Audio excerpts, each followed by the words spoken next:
หวังคนหลายคนก็มีสิ้นหวังนะท่านผู้ฟังหรือหมดหวังก็ว่า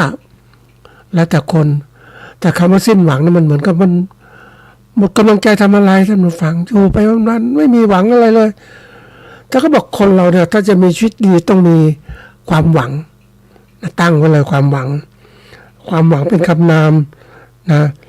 มันจะเกิดอะไรขึ้นก็ต้องเป็นสิ่งตั้งหวังเขาบอกคนส่วนใหญ่เนี่ยนะก็ไม่ค่อยตั้งความหวังหรอก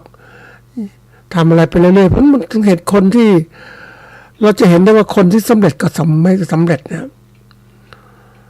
คนที่มีความสำเร็จเขาตั้งความหวังไว้ดีมากก็ทำบรรลุความหวังของเขา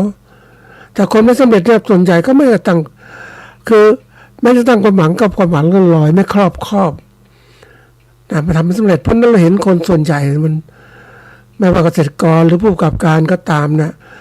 จะเห็นเกษตรกรหรือผู้ประกอบการผู้นำที่สำเร็จเนี่ยโอ้มีไม่มากอ่ะส่วนใหญ่ไม่สำเร็จเยอะแยะเพราะว่าสิ่งสำคัญก็คือการที่เราไม่ได้ตั้ง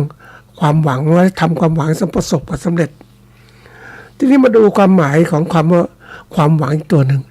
คำว่าความหวังนั้นคือภาวะแรงจูงใจทางบวกที่จะเกิด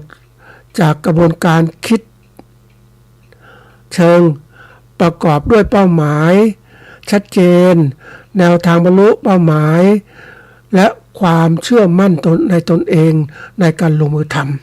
ำย้ำอีกทีเลยความหวังนะความหวังคือภาวะแรงจูงใจทางบวกที่เกิดจากกระบวนการคิดเชิงประกอบด้วยเป้าหมายชัดเจนแนวทางบรรลุเป้าหมายและความเชื่อในตนเองในการลงมือทำว่าตัวเองทำได้สำเร็จหรือเปล่าความสำคัญของความหวังเนี่ยก็คือว่าความหวังช่วยขับเคลื่อนพฤติกรรมในการทำให้เกิดความสำเร็จสร้างความสุข